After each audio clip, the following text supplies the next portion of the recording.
Warning, this episode contains references to child sexual abuse and strong language. We warned you. Eavesdroppin. Michelle. Geordie. Michelle. You're Michelle. I'm Geordie. No, what? No, No, you're Geordie. You're Michelle. I'm Geordie. Get it right, Michelle. What happened to you? Do you know what? It's because I didn't have any breakfast, and then I thought, I'm going to have a little bit of breakfast just before we record. So I had a banana and some Pringles. I think the Pringles have addled my brain. You've had crisps for breakfast, Michelle. That's not very healthy. What sort of a message is that giving our listeners? Do you know what? That's the way to live, people. That's the way to live. And do you know what? If I actually had rum in front of me, I'd be having that right now too. But I don't. I've got Michelle! green tea. No, I'm all for the daytime drinking. Why not? Why the hell not? Well, what about if you have to control heavy machinery or something? You know, that bread machine isn't going to run itself. That pasta machine. You could have a terrible accident. It's okay. At least you'd be smiling. Well, the hand Would got you? chopped off. Would you, though? Oh, I don't know. When you're smiling. No, I don't think you would. I tell you when I wasn't smiling. When? At the end of last night's episode of Line of Duty. LOD. We have not talked about Line of Duty for a We while. haven't. No, Because and- not everybody listens to it, I suppose. And I bore the everyday person in the street with my... If they just mention Line of Duty, I'm suddenly on them like a car bonnet. On it like a car bonnet. I'm all over it. I'm saying, what do you think? Who do you think she's related to? I reckon it's da-da-da. I'm not going to say, because obviously some people aren't watching. But... Yeah. Oh, my God. I guess we can't do spoiler alerts, but let me just say... I'm watching series 1 in tandem, by the way. Oh, are you making notes? Are you taking notes? No. Okay, well, there you go. End of convo.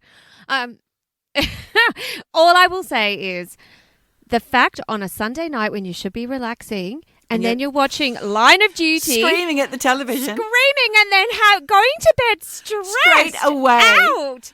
Oh Yeah, my that's God, it's not too much good. for a Sunday night. That's But not anyway, fair. That's we not fair. will leave it at that. But you know what? It's only 2 more weeks and I'm a bit sad. We've only got 2 weeks left. Yeah, but then I'm going to go back to series 1 again because Right. I love it. Yeah. I love it. Can't and stop it's watching. It's the gift that keeps on giving. Yeah. Well, I've lost my mother by now, but that's okay. She's now a listener. She said she's now going to be a regular listener. Oh, that's lovely. Now, did you get to the bottom of why Robin can't understand what I say? I think it's. I think she lost interest. I think she just loses interest when she hears us talking about things like Line of Duty and Ben Mendelsohn. I think she tunes out. I think Ben still needs a role in Line of Duty. I think we should contact Jeb Mercurio and What would lobby. Who would he be? He's He the could be Aussie crime wave criminal. He's the crime wave. He's a one-man crime wave. That's our Ben. Something to be proud of. He's an OCG. I think he's more of a chiz. Oh, I really can't stand that word, cheers. It's not good, Too is it? much like jizz, but hey ho. So, last week's episode, Yes. Julie, I had so much feedback about it. I had I a really few did. comments, and obviously my mum Yeah. got straight on the line and asked us to do that lovely Instagram live that we did, following up on a few points that she felt we hadn't really covered properly. But we did that. Hope you're happy now, Mummy.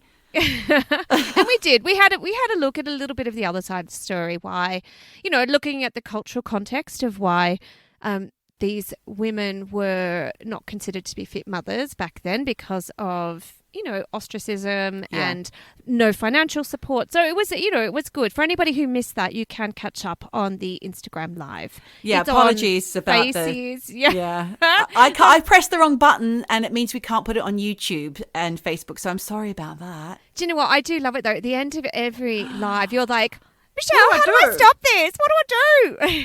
I'm really the wrong person to be in charge of our Instagram account, but never No, mind. no, you do a great job. But no, so many lovely comments about. For anyone who hasn't listened, please go back and listen or tune out to what we're about to say. A lot of people really felt that you were very brave to share your story and felt really moved by it. Oh, that's nice. Nice to know. Yeah. Yeah. Okay, good. Also, we had the lovely Tamira on. We did have Tamira on our Instagram live. She was amazing. Wasn't I loved she? hearing all about the fourth dimension. I know, amazing. All those cats in the room that she... Oh, my God, yes. That's mental. It is crazy. We're definitely going to have Tamira on some more Instagram lives. She's great, not only to look at, but to listen to as well. Tamira the Modern Mystic, get into it. So... any apologies? Do you know what? I actually was going through... Am I supposed to apologise to my brother for saying he had a face like a pan full of fried arseholes? Do you know... Did people think I'd crossed a line there? Do you know what? My sister said, I was listening and I was really moved by the episode last week, but I did wonder if Geordie had gone too far. Sorry, Aaron. But listen, Do you know- he doesn't listen, so he deserves it. And two, he said he doesn't offend easily. And do you know what? Your brother is very handsome. I have to is. say. Yes, he is. He's a handsome chap. So you can't be gorgeous all your life, Aaron. No, he had a rough start. Even my mother agreed that he grew into his looks. Oh, Aaron. Do you know, she did tell me something interesting, actually, going back to the adoption episode from last week. Mum and I had a chat at the weekend, and she was astounded that I remembered so much about going in and choosing my own baby brother while Really? she was off with the actual ugly one and I chose the pretty one. I said, I remember so much, Mum, and I remember going back to her cousin's house, which is next door to her aunt's in Sydney. And she said, that's because it was your birthday. It was my third birthday, the day that we picked him up. He was 1 month old. So he was quite tiny compared to me. So I thought that was interesting. Gosh, you really do remember a lot, because I don't think I have any memories of that time of my life. 3, maybe when I lost my entire little brown vinyl bag full of little golden books. I left them on a wall and I was devastated, absolutely devastated. Why were you walking out and about with your sack full of little golden books? Do you know what? Because they were my favourite thing, and I had this brown vinyl bag with silver handles, and it was gorgeous. It was so 70s. I don't know why, because we were born in the 90s, but anyway. This very 70s looking bag full of little golden books, and you know, just it was a heartbreaking day for me. Oh my God. Yeah, and I left my bunny on the bus. Oh God, those I kind of remember things will... trauma. I remember trauma. I guess thinking about this was seeing that ugly little baby trauma. Is this why you remember it? I kicked up quite a fuss. Mum doesn't remember that because she had other things on her mind, but I kicked up quite the fuss. I remember going, no, I'm not leaving. I am not leaving this hospital with that baby. Not when there's the other one in there, which I've chosen. Love you, Aaron. Love you, Aaron. So, Michelle, enough of that. What are we talking about today? Because I think you led me up the garden path. I did. You know, I mean, we started off this episode with the topic in mind. It's really turned into something else. In fact, just one thing. So one thing and one thing only. And it's not bent coppers. Or is it the letter of the law? The law.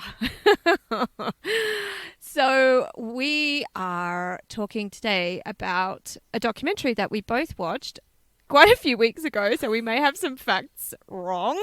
Apologies in advance. A fact-free rundown of a documentary that you haven't watched but we have. So I guess we should do a spoiler alert klaxon here for anybody who hasn't watched Allen versus Farrow. That's what we're talking about today. So maybe you can pause, go watch 4 hours of documentary and then come back to our podcast. Because, I mean, look, I say that, but actually having watched the documentary and then sort of having a bit of knowledge about this, because this has been going on since 1982. Yeah. You know, were there really a lot of new facts? We can get into this, but certainly if you know anything about this case, you will know that, this case just runs and runs and runs. Shall we do a little, should I do a little potted summary of what we're talking about? I think you ought to.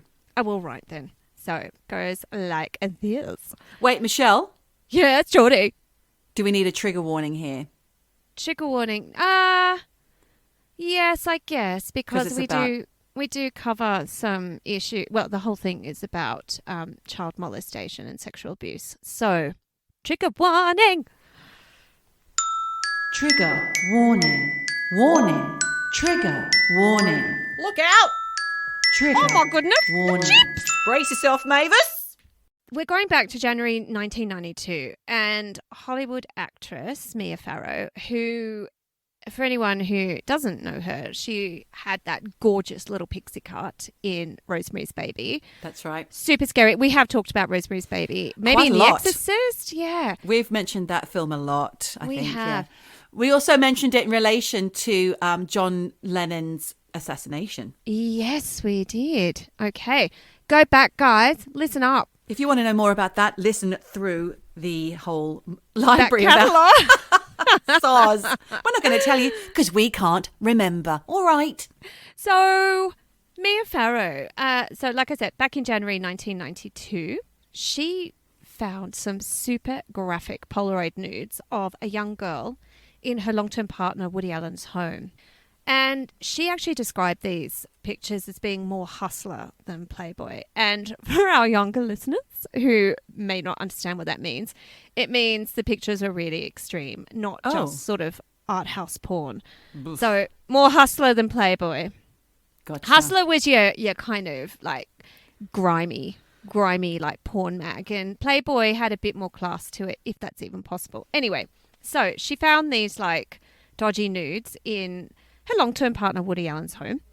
Turns out the young girl in the nudes is Mia Farrow's adopted Korean daughter Soon-Yi Previn, who, okay, let's be clear, at that point was not underage. She was 21 at the time, and Woody Allen was 56. So good. Although Soon-Yi was not like his adopted daughter, and he was not quite a stepfather to her because he hadn't legally adopted her. Also, she was a bit older when she joined the family, wasn't she? Compared to the other children, because Mia Farrow has tons. Let's just face it, she's got tons and tons of adopted children, one biological child. Oh, no, 3 biological children, and the rest are adopted, mostly from around the world. Woman's a baby hoarder. She is. She's a baby hoarder. So is Angelina Jolie. Let's Yes. just call a spade a Let's spade. call it that. And if you want to know more about hoarding, you can go back to 2 back to episodes our- ago. That's hoarders, yeah. That is hoarders. Don't eat breakfast while you're listening to that episode. No, please do not. Or soup. So, yeah, Mia Farrow had adopted Soon-Yi when she was with Andre Previn. So when she was then with Woody Allen, Soon-Yi was actually, legally the daughter of Andre. Yeah. So although Woody Allen wasn't her father, he had been a father figure to her. And, he was in a long-term relationship with Mia, Soon-Yi's mother. And had one biological child together and one adopted child together. Yeah. Didn't they? Yes, they did. During that time. Yep. So obviously this revelation shattered Mia Farrow, like it would any woman who found super porno pics of her daughter Yes. in her partner's house, clearly taken by Woody Allen. I mean, it's a double whammy, that one. That's a It's double whammy. I've been thinking about that a lot Yeah. because what would I be more upset about? I think my daughter being exploited by an older man. That's the thing that would probably hit me in the heart harder than the betrayal of my husband being with a younger woman. I think so. But this, of course, is not the narrative that was presented at the time. She was victimized. We're talking about Mia here. She was victimized, and we'll get to that because this all ties into what comes next, which is pretty much the crux of the Allen versus Farrow documentary. So 8 months later, in 1992, Woody Allen was accused of sexually abusing his 7-year-old adopted daughter, Dylan Farrow, which he has denied for more than 30 years and has never been tried for, and which Mia and Dylan Farrow have campaigned against, and Ronan too, which is Woody Allen's biological son. Yeah. And, Mia and Dylan have never been believed. And I guess this is as good a place to start as any, because that's a little potted history of really what the documentary, this 8-part documentary is about. And look, God, there are so many issues in this story, but what people always want to join the dots between is the Soon-Yi nudes and Mia retaliating with a revenge campaign, i.e. fabricating this story of sexual abuse. And again, we have talked about false memories, because this is what Woody Allen's side of the story is saying happened. That Mia Farrow coached this 7-year-old girl into fabricating a story of sexual abuse. And look, we both know from previous episodes, false memories are a real thing and they're really powerful. Yeah. What's your thoughts on this? Well, I just read a Guardian article moments before we started recording, Michelle, because I thought this episode was all about gaslighting. So I came at it from a different angle. So I quickly looked at some different things. The Guardian article I just read was quite damning of the documentary. What's she on about? Silly bitch. A lot of Woody Allen's side of things wasn't presented. And it's true that he wasn't really fairly represented in this documentary. And I think that's what the Guardian article was getting at. But equally, nor was Mia Farrow's side of things and Dylan's side of things for all these decades. They were completely trodden on by a powerful man backed up by powerful people. No, it's absolutely true. Look, as you know, with it, having a journalist background, I would absolutely agree that there were not two sides of the story here. I'm kind of conflicted about this documentary, because what this documentary is doing is re-examining the misogyny of the early 90s when this whole thing was going down. And we're now like re-examining the case with a kind of post-Me Too lens, because if we think about how this documentary is reframing the case, we can't not see it through the cultural lens of now. Because as you rightly said, you know, Mia Farrow and Dylan have been saying the same story since 1992. And, you know, you're right. At the time, Woody Allen had enormous cultural power. He was one of the most famous and most powerful men in show business, and he had a lot of money and connections to discredit Mia and Dylan and rewrite the narrative to one of a woman out for revenge using her daughter to get that revenge. Parental alienation was a massive thing at the time, which has been used in a lot of divorce cases, and they went for it with the parental alienation, which is a thing. It does happen. Yeah. But they were saying that that's what Farrow's tactics were. Yeah. And also in this article, sorry to interrupt, Michelle, in the article I read just now, they mentioned that Dylan apparently had been seeing a doctor before all the allegations, because both parents believed her to have a florid imagination. She lived in a fantasy world. See, I read conflicting information. I read that she absolutely was not going to see the therapist because she had a wild imagination, that she was going to the therapist because she was shy and withdrawn. Ah. And that they are using, somehow there's been misinformation out there that she had this wild imagination, because that ties very neatly into Woody Allen's case for her making it up. And she insists she did not. Just going back to this documentary and why I think it's had a lot of interest now post Me Too is something that you said before, which is, you know, in the 90s, there was absolutely no chance for Mia and Dylan to be properly heard, because the stereotypes of a woman scorned, you know, she was branded with this stereotypical image of how could she possibly not want revenge if her partner is fucking her daughter.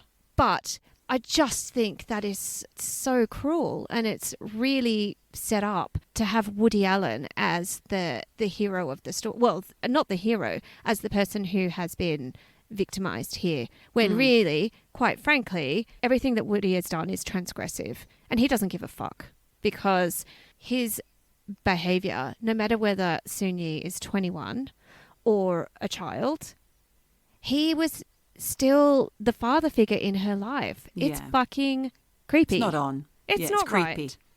Yeah. So I think what was interesting about the documentary is that it does really present a compelling case of what happened to Dylan. Yeah. And at the end of it, you come away thinking she is deeply credible. Mm-hmm. Dylan is.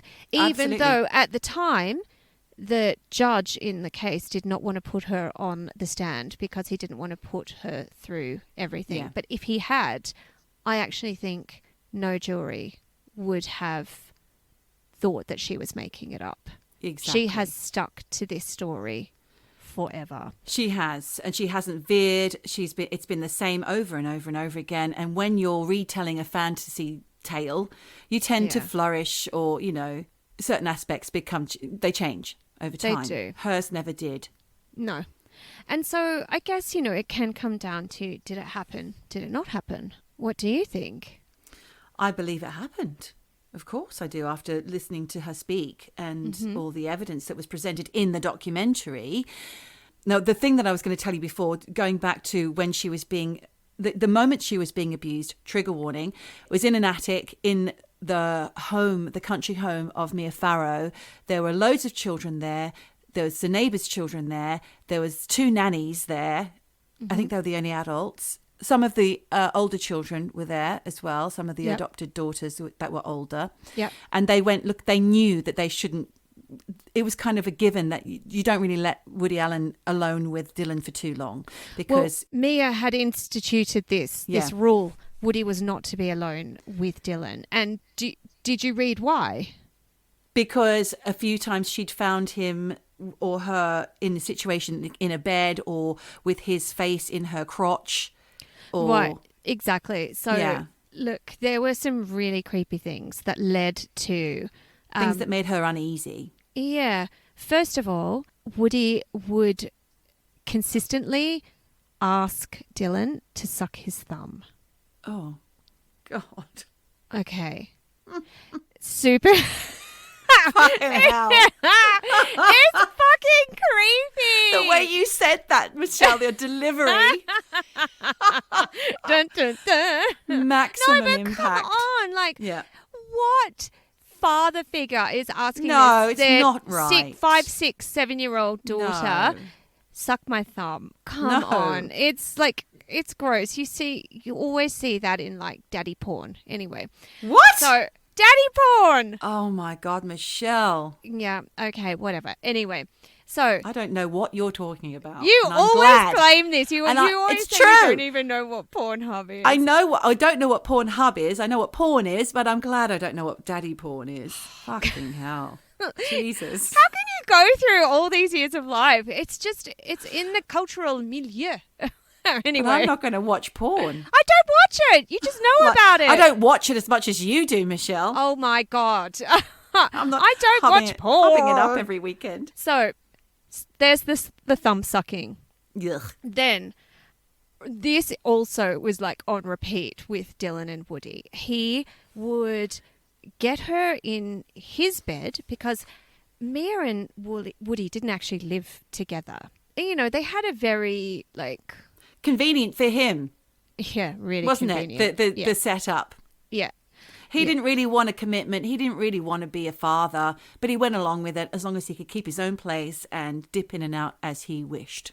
Yes. So he could then take super graphic nudes of his, well, not adopted daughter, semi-stepdaughter, Sunyi. Yeah. That's how that all even could happen. But anyway, back to Dylan.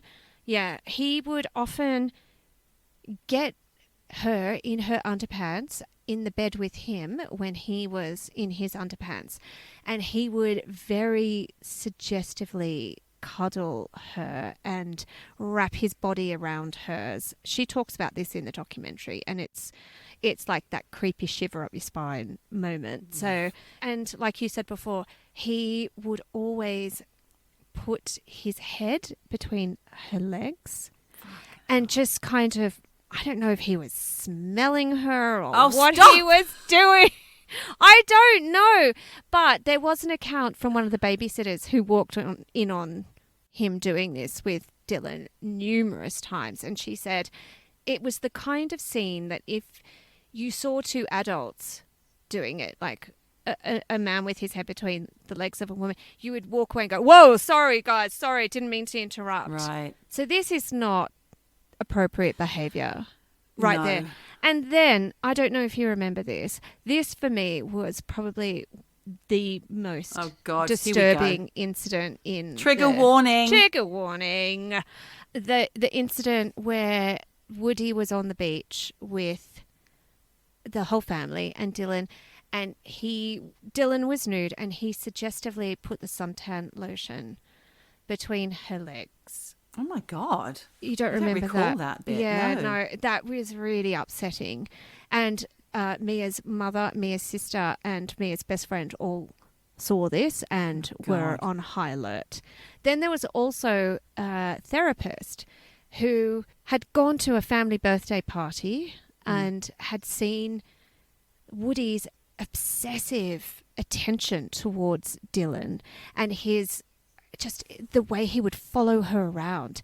And she said to Mia, listen, I've never seen Woody with Dylan, but this is cause for concern here. So, add all of this up together and it's not a pleasant picture.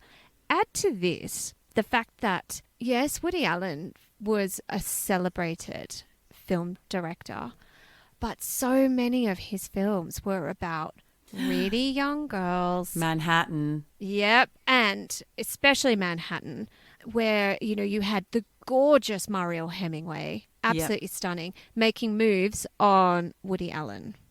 Oof. Now, did you do any research on that? Because, No, I didn't. okay, so I hope you did. a little, gotta find my notes. Find your notes. Find my notes. Is it right? Are we wrong?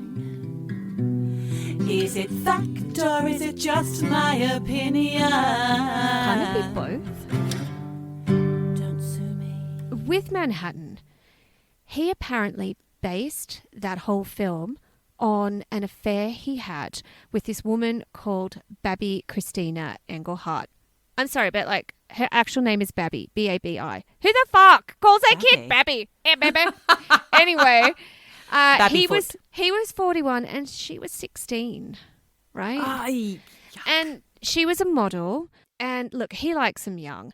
And they had this affair for 8 years.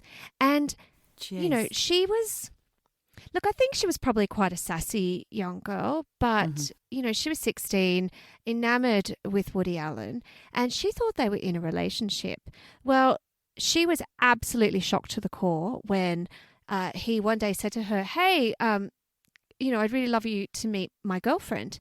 And she was Holy like, shit. I thought I was your girlfriend. And he introduced her to Mia.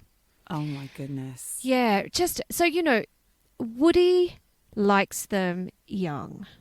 And look, I'm not in defense of Woody, but I mean, he's obviously got some issues here because, also with the Sunyi thing.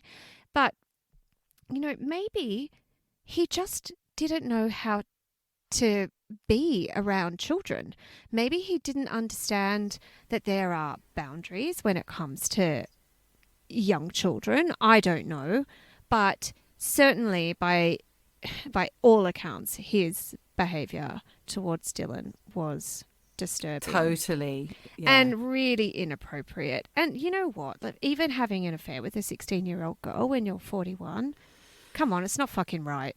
My skin is slightly crawling right now, I have to say. I don't want to be too judgmental, but... Go for it. I want it. Be I'm judgmental. I'm not feeling very comfortable about it. No, but why would you? Because, Yeah. we all know that at 16, you feel like you own the fucking world. You think you're worldly. You think you know everything. But really, you're a kid. And a 41-year-old man, and let's face it, yes, he was obviously an intellectual and really charismatic, but he's not a looker. He ain't no looker. He's no Matt Dillon. Matt Just trying to think who I would have fancied at that time. It would have been someone like Matt Dillon when I was 16. Absolutely. Gosh, he was gorgeous. He was gorgeous, actually. And still is. But do you remember what movie was it? The one with Cameron Diaz, where he was a bit Something about drippy. Mary. Yeah, Oh, he ended up being like I the love him dopey. funny. I know, then he became funny. He was always moody and now he's funny. The Outsiders, that was one hell of an eye candy film for me. And I Who know we else were was born in the in 90s, it? but C. Thomas Howell, who you don't hear about anymore, he was the main character. Whatever Ralph happened to Macchio, another one I didn't fancy him. Is his Karate Kid. Is it Ralph Macchio or Macchio? Macchio. Not Muchacho. Is that what you... Ralph Macchio. Ralph Macchiato? No. Wax on, wax off. That's the guy from Karate I Kid. thought it was Ralph Or Macchio. Karate No. Kid. Macchio. All these years I thought his name was Ralph Macchio. No, darling. Sorry, But let me Ralph. carry on because they're all coming back thick and fast now. You've got Swayze, Patrick Swayze. Oh, but I never fancied him. Did you Not me fancy either. him? No, I didn't. No, I just thought he was a bit puffy. Rob Lowe. You couldn't not. Come on, he was hot in that elevator scene. Do you remember? He was There's having no sex. elevator in there. No, but he was having sex in a glass St. Elmo's elevator. Fire. Was it St. Elmo? It was one of those things. But yes, Yeah, no, I did. That was saucy. Yes, but I also, going back to that era, I did quite fancy Michael J. Fox. Boo! I suppose he's your height. Ah, the little ones. Yeah. You like the little ones. Okay, so Rob Lowe was in it. Who else? Okay, Rob Lowe. Tom Cruise, not my cup of No, tea. never my cup of tea. That was his first film, He's little. so he'd be suitable for you. No, thanks. And I don't want Nicole's leftovers, Who else is there? There were some other good ones. Leif Garrett was in it. Do you remember Leif Garrett? Of course I do. But he'd already lost his shine by then. Yeah, He was a bad boy. Do you know what? He was only good for about 18 months where he had that long hair and the surf beads When he was around 14. his neck when he was Yeah. when he was like a pin-up. Obviously, Yeah. like it was a throwback from my mum's scrapbooks because we were not born. Yeah, at because that your mum loved Leif Garrett.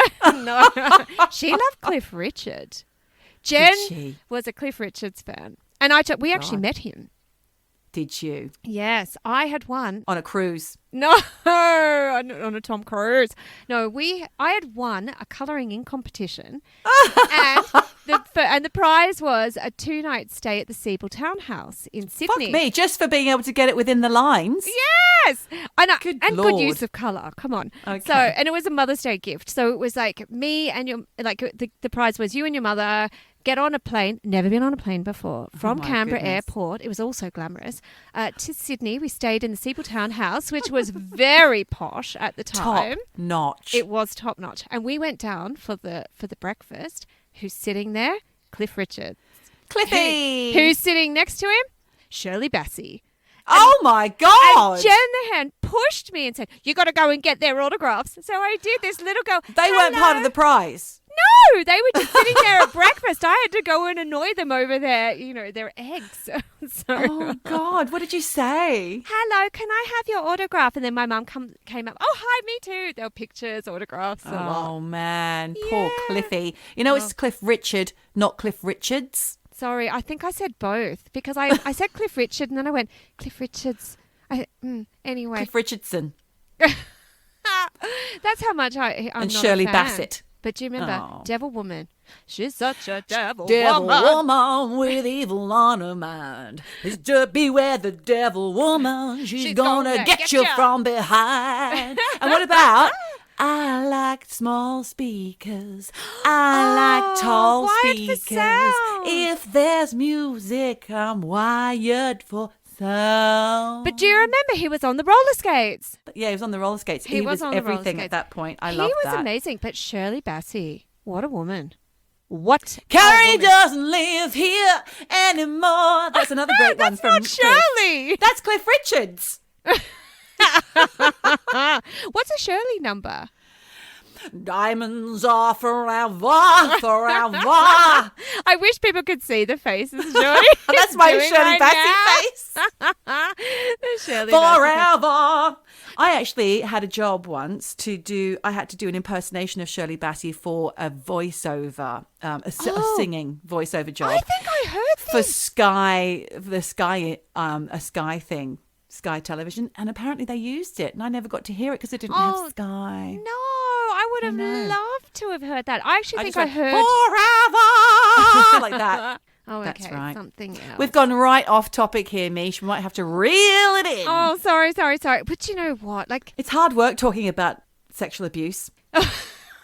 it's really tiring talking is. about all that sexual abuse. I don't like it. No, do you know what though? And this documentary, I have to say, for anyone watching it, it is quite hard going because, you know, there's so much to it. And look, I have to say, like I said before, I am really kind of conflicted by this documentary because, look, as much as I think something happened, there are some weird things about this documentary. And I'm not saying that I don't think Woody did it because, I mean, who fucking knows? You know, no one ever knows anything about what goes down ever except the two people involved. And even in this case, I don't even know if they know the truth anymore.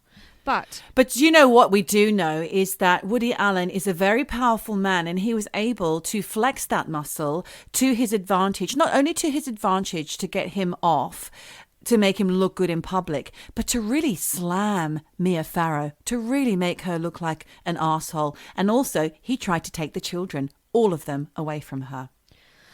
that is absolutely And true. that was the shitty thing. Whether he did something bad or not, whether she did something bad or not, that was the most awful thing of this whole story, is that he not only tried to clear his name, he tried to sully hers. And that's not cool.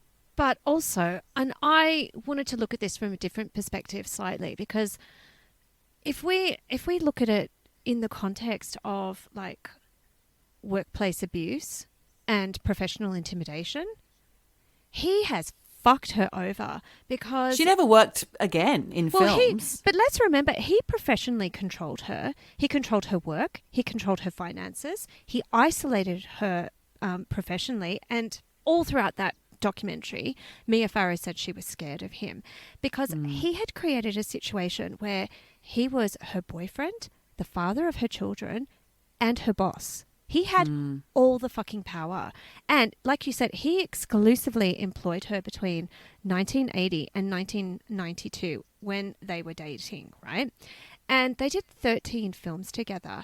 And she did not appear in a single film during that time with another filmmaker. And I mean, like, fair enough. They did 13 movies together in 12 years. So there probably wasn't a lot of time to do that. But he had the power to hire her and fire her. Yeah. And how can that not influence your relationship? And in the film, she said, and this is a quote, it was Woody's world and it was very controlled. And she said, I didn't have an agent anymore because I was with him. I didn't need an agent. He said I could share his agent, which means she was using his agent he was her boss. So her whole professional life was under his There's control. no freedom. No. And the thing is that the other really sad thing is, because you might say, well, why didn't she just break out and do her own films? He convinced her that she was old and ugly and would never work, and he was helping her out. And she says, and this is a quote, I didn't believe at that time I could even get an agent because he had chipped away at her. You know, it was really awful. That is your gaslighting. That is your coercive control. Yep. I wanted to say something about gaslighting because I did think we were doing the whole I know. episode on that. Do you know what? I thought we were too, and I think we have But to do that's this. fine. I think we come back to gaslighting in another fine. episode. It's just that when I was going through this, I thought there is so much to talk about with this case. Yeah, sure. I don't know that we're going to have time to No, sandwich exactly. in some gaslighting, but no, go But for I it. just want to quickly say one thing, Please. because I did listen to a nice little podcast by some New Zealand girls called The Shit Show, because it Love said gaslighting. And so Okay. I listened to it, and they used an analogy very early on in the episode where they were just describing gaslighting as a frog in a frying pan.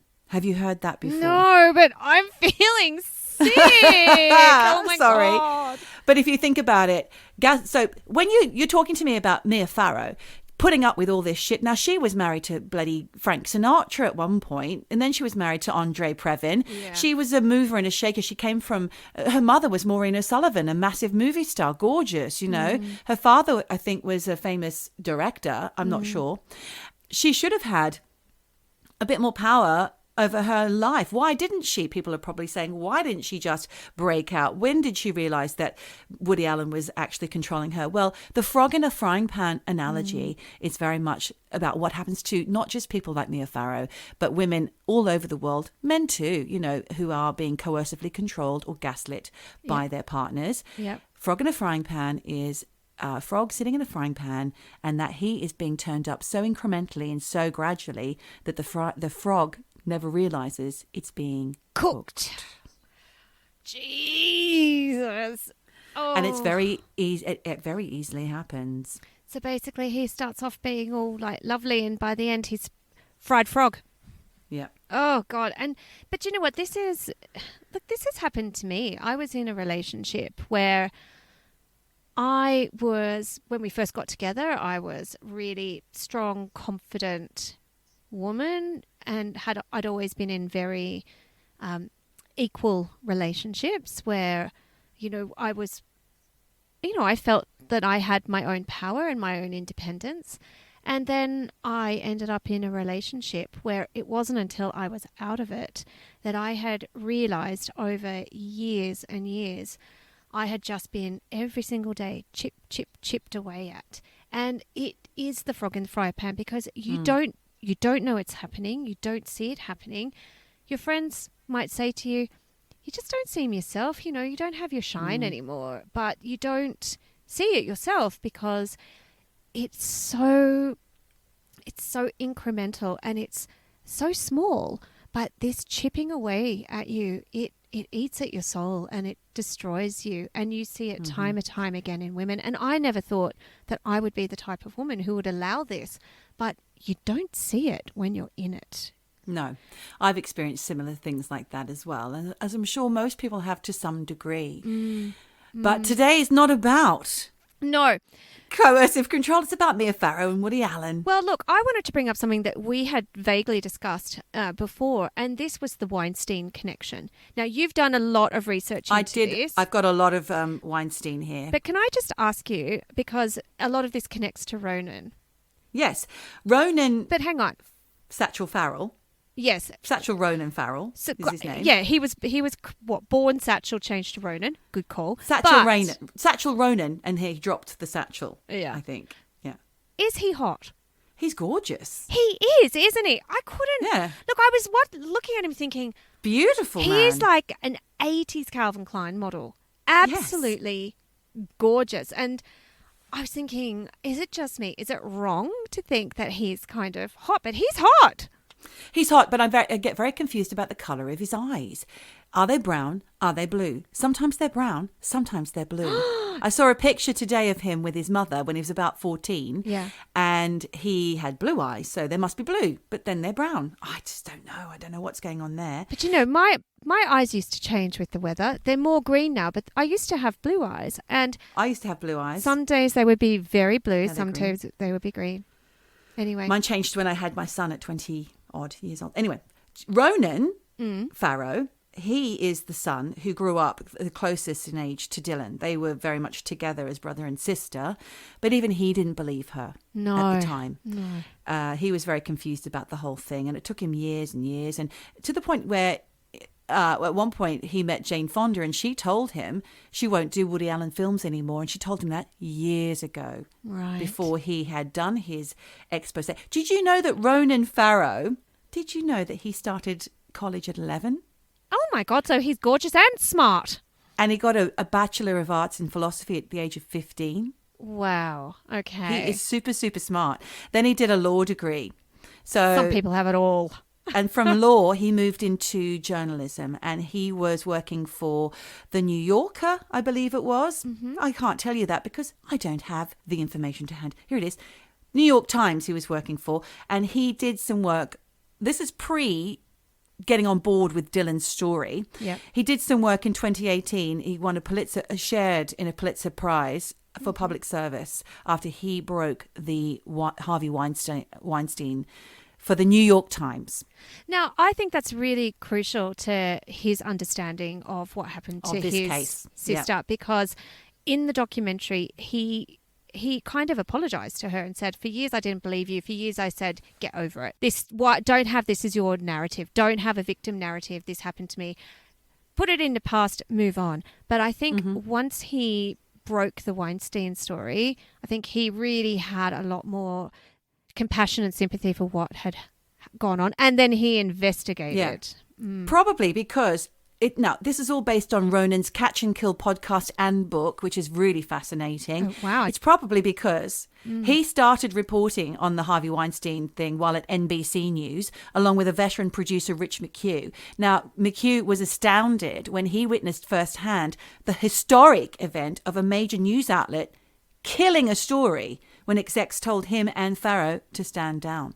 So already they were being shut out of the media for this. You don't go after someone like Weinstein. He's a very powerful man. He's a very rich man. That's why he's gotten away with things for so long. And maybe this is what happened to Ronan. He was thinking, oh, my father's a very powerful man. There were things thrown at him and it was shut down. What happened to Ronan eventually was that he had a private investigator on his back. He was contracted to surveil him in New York 2017 on behalf of a secret client. Eventually, he tracked this Russian guy down. Igor was his name, the private investigator, and he eventually learnt that the secret client was Black Cube, which is an Israeli-based agency with roots in Mossad. What? And they were working on behalf of Harvey Weinstein. No. Oh, my God. To get and discredit Ronan Farrow. Yeah. There was a sting operation which was organised with a woman called Ambra Gutierrez, who had been the victim of Weinstein's unwanted advances. And in it, Harvey Weinstein was heard to say things like on tape. This is all revealed. The sting operation was run by, I think Ronan had something to do with this. Yeah. And he was heard to say things like, don't be foolish. If you don't trust me, then we have no reason to do anything and you will lose big opportunities. So it really kind of threw himself under the bus there. And that's how they the whole thing railroaded from there into Weinstein, too much to Rosanna Arquette's dismay, because I listened to a podcast with her and Ronan as well from earlier this year or last year, where it was March last year. She couldn't believe that he actually got prison for it. She really felt he was going to get off. Yeah. Well, I mean, because look at Woody Allen. He got off. He got off. Now, I read this thing. It was really interesting that during Ronan's investigation into Weinstein, he found that a lot of Weinstein's sexual harassment tactics, were similar to what Woody had done. And one of them was to use industry clout to blackball actresses who turned him down, right? And it was very carrot and stick. Yes. So it was either I will give you something or I will take something away. Yep, exactly. And, I remember reading this one thing about Peter Jackson, who did Lord of the Rings. Yeah, he was told that Ashley Judd and Mira Sorvino were nightmares to work with, and, they weren't even considered for the roles. And he didn't question it because he just thought, well, if Weinstein's telling me they're a nightmare, oh, well, there's a million other actresses. But actually, it was part of a smear campaign against these two women. And both of them really, their work was very thin on the ground after they were abused by Weinstein. Yep. And look, what Mia describes happening with Alan sort of fits into that pattern because he used his industry might to punish her professionally for making Dylan's accusations public. And he had the mayor of New York City backing him because the dollars that Woody Allen's films would bring, it was like a massive advertisement for New York City. Yep, exactly. And no one was going to slam him. No, and they didn't. And, Woody Allen had such cultural capital that he was able to wield this power. He could get his revenge against Nia without ever having to say anything in public. However, if you listen to that documentary, you will hear all of these private recordings between Mia Farrow and Woody Allen. Again, one of the creepiest things in the documentary is when you hear Woody Allen saying things like, I'm not going to discuss that. Everything will come out in time. And he is, honestly, he's winding her up. She's desperate. Yeah, it's chills down my spine the way he's so awful.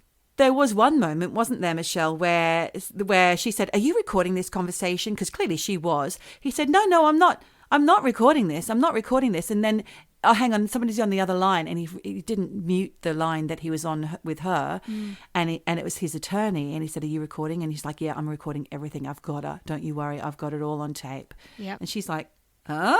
She's Yeah. listening. Yeah, she's listening. But the thing is, I did read that she only started recording him after he started recording her, because she said the way he would speak to her was... She knew that he was trying to bait her into saying certain things, and he was trying to provoke her. And she was like, this is being recorded and going to be used against me. But there are just so many. I mean, we have only scratched the surface of this case, and there are so many things to consider here. But what really struck me throughout the whole thing was it's really hard to know what's real and what's not, because they're both actors. Yes.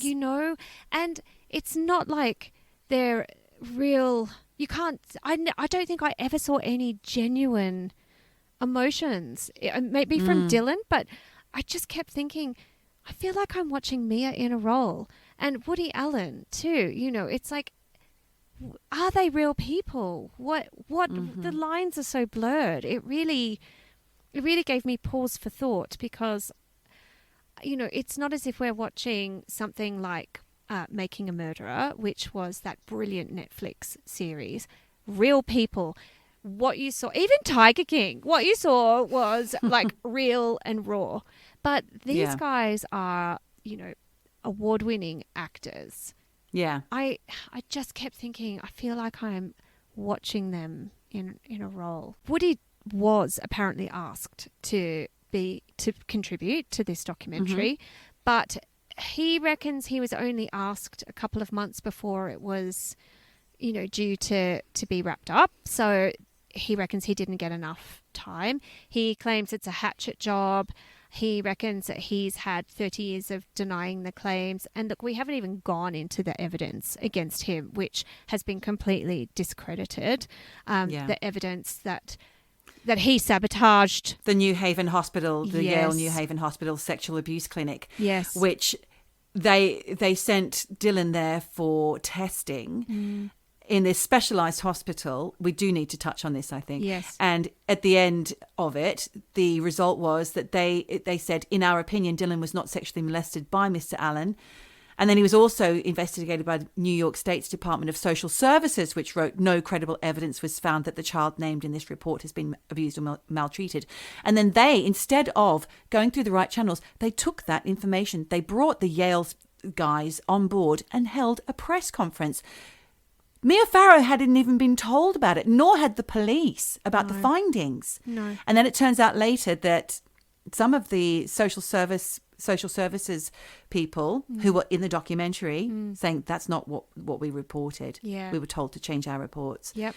And the Yale clinic as well, Yep. they couldn't be found for comment, but it wasn't really what they had found. They found that she was a credible witness. Yes. And look, I did actually read somewhere, and this is gross, so trigger warning, that the doctors who did examine Dylan found her, and this is in quotation marks, intact.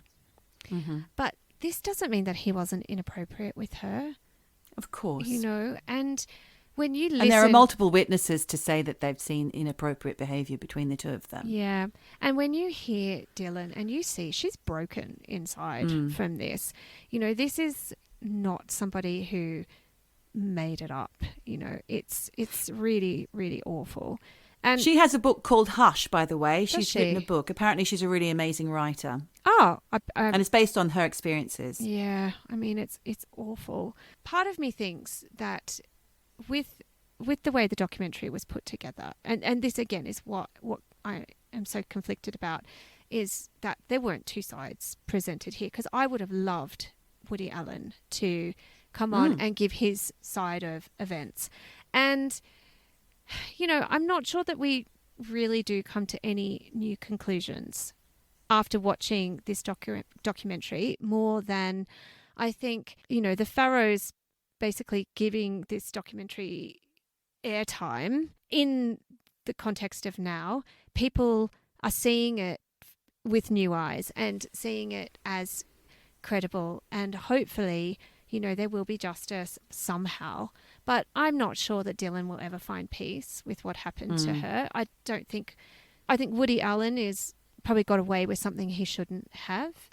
And I think Mia Farrow, as a mother, has been tortured by the guilt of bringing this man into her home, letting this happen, and losing a daughter in Soon Yi, which, speaking of her, what I thought was really interesting is that they've got 2 adopted children, because Soon Yi and Woody Allen have stayed together. Yeah. For the last... They're married. They are married, Yeah. and they've got 2 adopted children, not biological, adopted. I thought that was really strange, actually. So, yeah, I don't know. There was no smoking gun of guilt in this documentary, but I did think there was a lot of compelling evidence that, especially the videos of Dylan as a little girl, where you cannot help but your heart go out to her and for what she's been through. So what are your thoughts? Well, I felt the same way. I felt that it was a really a portrayal of a family that had been ripped apart by this. And not just that, I felt the unfairness for Mia Farrow and her children, especially Dylan. I felt the unfairness. I felt really angry about seeing Woody Allen up there giving his victory speech at a press conference that he arranged after obviously twisting someone's arm somewhere along the line at the Yale New Haven Hospital for sexual abuse. And I found it really sick, and it was wrong. Okay, if you did something wrong, sure, it didn't have to be out there in the public domain. It could have been handled much better. But you do the crime, you need to do the time, mate. And you can't treat children like that. No. And a lot of people now, at the time, I mean, the allegations have been out there for decades, and a lot of actors who now say that they regret working on his films or being in his films, who won't work with him anymore, are now saying, very much like Jimmy Savile, very much like Weinstein, that they wish they hadn't at the time. Because it's a certain type of culture that people become attuned to, like that frog in the frying pan. Yep. They become attuned to it. They think it's okay, or not okay, but it's seen to be accepted. Yeah. Men in power, you just turn the other way. Yeah. You turn the other cheek. You look elsewhere when you know it's wrong, and there's other victims, as long as it's not you. I mean, I'm not saying that's not fair. I shouldn't say that. Yeah, I do think that there have been some real injustices here.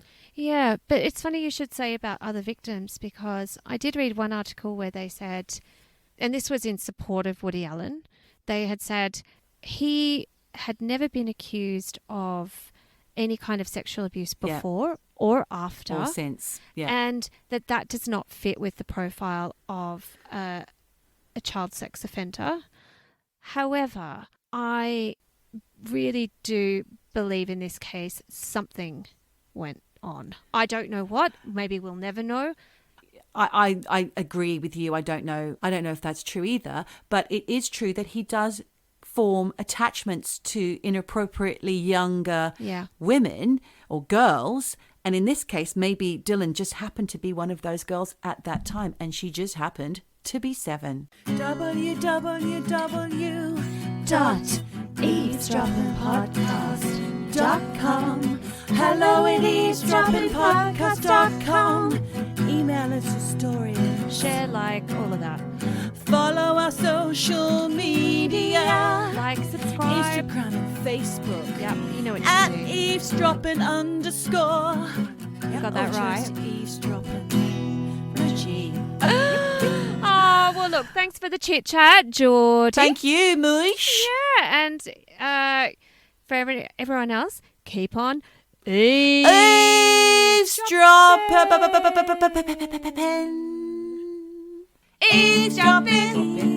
Eavesdropping. Eavesdropping. Eavesdropping. Eavesdropping. Eavesdropping. dropping. Eavesdroppin'.